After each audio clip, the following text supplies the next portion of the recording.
Hello world, I'm Matt Lucas and this is Muay Thai news for the week. So we had a lot going on both here in Thailand and a lot going on internationally. First off, over at Rajadamnern we had the continuation of the Rajadamnern World Series. This time some nice bouts, Lumpinee versus Mateus Casarino. Mateus, an Italian fighter from 7 Muay Thai out in Rayong, not too far from here in Pattaya where I am located, took the bouts on points, so he gets 3 points for the win and advances in the tournament. Also up were several lady fights. Samlat Sami Manop Gym fought Dazzy from 7 Muay Thai, the same gym as Mateus. Samlat did a great job controlling the game. It's something that a lot of the foreign fighters are having difficulties with. Controlling the game is when the usually Thai athlete outpoints them, usually using long-range weapons like the teep to disrupt the timing and then scoring with heavier attacks. We saw this a lot over at Lumpinee with Wong Fei Hong versus Kenor Singh DNA Thailand. We also see it when Ferrari fights. He's usually very good at controlling the game. Usually more technical fighters control the game. So Samlat controlled the game against a very game Dazzy. So Samlat will advance in the tournament. Looking forward to seeing more from the Manop Gym fighter and seeing how that tournament develops. Next week, or this coming week rather, is Bukau putting on an exhibition show, and then the following week the tournament continues on Friday. Over at Lumpinee, we had Fairtex Fight Promotion, the Road to One. It was the second leg, or second stage of, if you will, of the tournament. Some amazing fights there. Highlights I would say would be Celeste Hansen versus Petsinen Sorpong Tong. Celeste did a great job getting through the controls of Petsinen, who for me was one of the tournament favorites. Celeste was just bigger, stronger, was able to knock Petsinen around with her power, and was uninterrupted by the controls that Petsinen was trying to trap her with.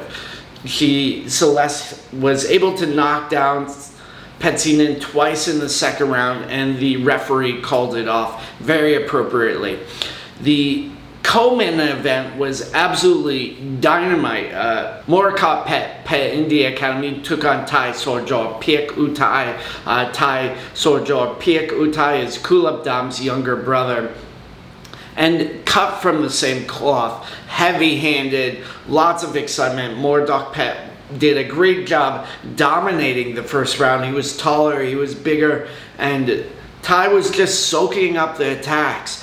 But in the second, Thai unleashed with a barrage of punches, was able to knock Mordok Pet's head around, and then bang, landed a beautiful uppercut that sent Mordok Pet to the ground. Hopefully Mordok Pet will be okay and we'll see more from him, because he's an absolute dynamite fighter. He fought over at Max Muay Thai some time ago, did well there, is a regular on some of the Pet Indie shows. So Thai, though, advancing in the tournament and towards that $100,000 contract with One Championship. So over in Malaysia, the IFMA Youth Games are cracking off. They're still continuing, so nice to see that. The US A team sent over a handful of representatives. The USMF, which is a branch of IFMA in the US, the United States Muay Thai Federation, got official sanctioning approval for New York State. So they will be a sanctioning body in New York, one of the hubs of Muay Thai, especially on the East Coast. So hopefully they will be throwing more pro-am shows, professional and amateur. The amateur shows, of course, will be USMF, and the pro shows will be under the WMC, World Muay Thai Council, which is very much affiliated with IFMA. Over in Canada, we had a great show for the WBC Youth Games. They had their first event ever and was a resounding success. The Thai team sent over Sanchai to help out coaching. We had Kwan Kao Jockey Muay Thai Gym, also Pet Tor, who is Pet X's younger twin brother, Pet Tor, winning gold. One of the smaller Dynamite fighters, Quan Cao, also won gold in her division.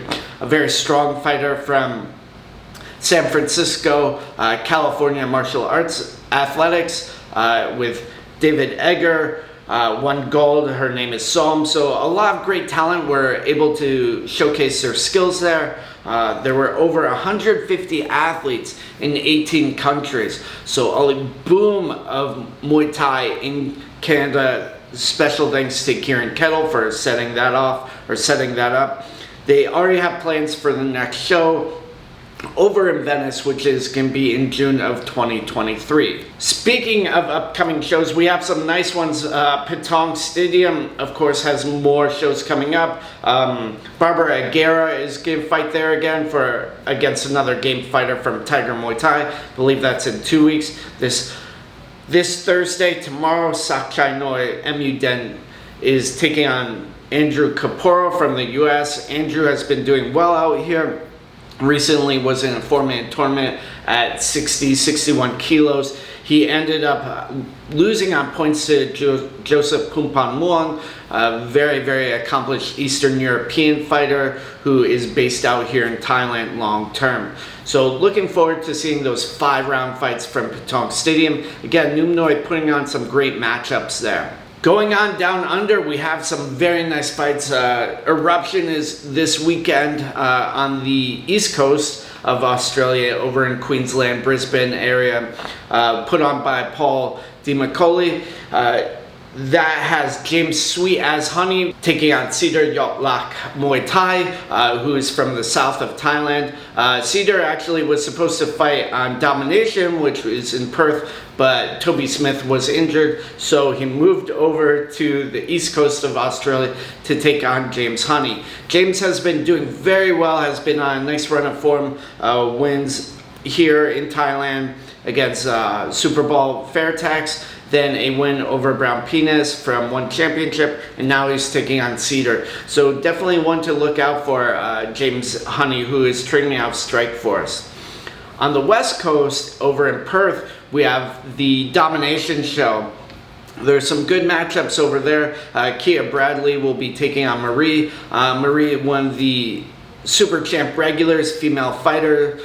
I believe that one's at about 52 kilos, so definitely good matchups over in Australia happening.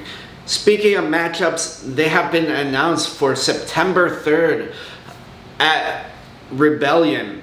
It's going to be a combination show between Roots and Rebellion, and there's some very nice fights there. Recently announced Hugh O'Donnell from Combat Chat Podcast is going to be taking on Czech Republic Andy Savovsky. So Hugh has been tearing up the scene lately in Australia, been advancing very well, is training out Suton Gym over in Sydney with Iram and Crew Jet, who used to be Yachts and Clyde's trainer. Andy out here at Fairtax, training regularly here, sparring with the likes of Ferrari Fairtax. Andy has a lot of experience, has fought in IFMA, done well over there. So I think it's going to be a good clash. Also on the card, Toom winner Muay Thai, Ramesh Habib, the Headhunter, a very nice female matchup with Joanna Law versus Soraya.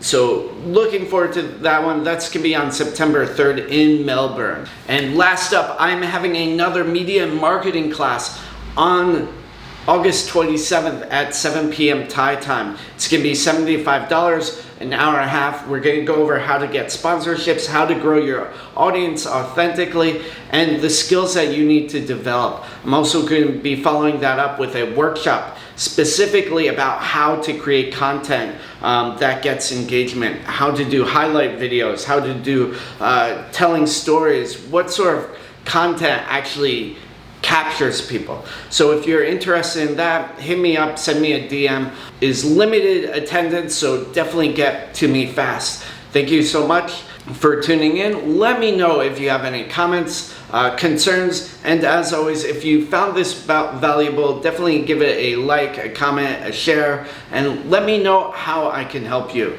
Make stronger fighters, make stronger people.